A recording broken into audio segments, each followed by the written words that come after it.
దేవుని పరిశుద్ధ నామానికి మహిమ కలుగును గాక.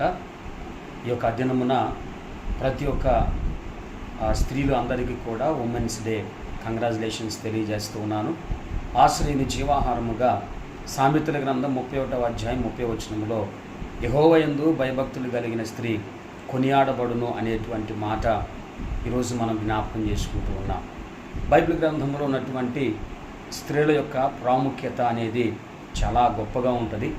ప్రార్థన చేస్తున్నవారు, ఉపవాసాలు ఉంటున్నవారు, దేవుని యందు భయభక్తులు కలిగినటువంటి స్త్రీలు ఆనాడు పాత నిబంధనలో, క్రొత్త నిబంధనలో దేవుని కొరకు, దేవుని ప్రజల కొరకు పనిచేసినటువంటి ఎస్తేరు లాంటి అనుభవం కలిగిన వారు, లూదియా లాంటి కుటుంబాన్ని కాపాడుకుంటూ బలపరుచుకొని ఆధ్యాత్మికంగా కుటుంబాన్ని దేవునిలో ఎదిగింపచేసేవారు స్త్రీలు చాలా గొప్పగా దేవుని యందు భయభక్తులు కలిగిన వారిగా ఉన్నట్లు మనం చూస్తూ ఉన్నాం.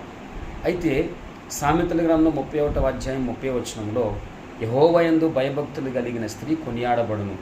ఈరోజు ఈ ఉమెన్స్ డే జరిగించుకున్నటువంటి ప్రతి ఒక్కరూ కూడా ఒక స్త్రీగా మీకు ఇచ్చినటువంటి ఒక దినం, ఒక హ్యాపీనెస్తో మీ యొక్క పొజిషన్ తెలియజేస్తున్నటువంటి ఈరోజు దేవుని యందు భయభక్తులు కలిగి ఉండేటువంటి విధానాన్ని కూడా బైబిల్ గ్రంథం నుంచి ఈరోజు మీకు తెలియజేస్తూ ఉన్నా.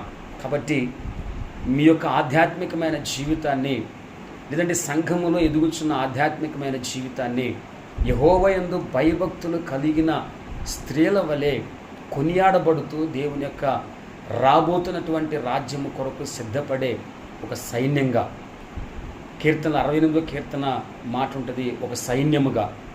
కాబట్టి ఒక సైన్యముగా దేవుని రాజ్యం కొరకు ఎదురు చూసే గొప్ప స్త్రీల సైన్యంగా ఉండాలని, ఆత్మీకంగా ఇతరులకు మాదిరికరంగా మీ విశ్వాస జీవితాన్ని ఎక్కడ కూడా తగ్గనీయకుండా దేవుని మహిమలో, దేవుని మహిమ కొరకు, దేవుని ఘనత కొరకు మీరు ముందుకు సాగుతూ ఉండాలని దైవజనులుగా మీకు తెలియజేస్తూ, మరి ముఖ్యమైనటువంటి మాట, దేవుని యందు భయభక్తులు కలిగి ఉండే విధానం ఏ స్థితిలోనైనా సరే మీరు మర్చిపోవద్దు, విడిచిపెట్టొద్దు.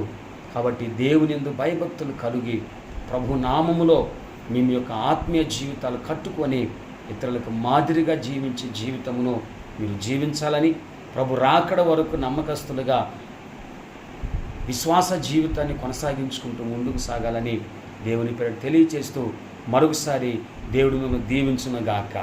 ఆమేన్.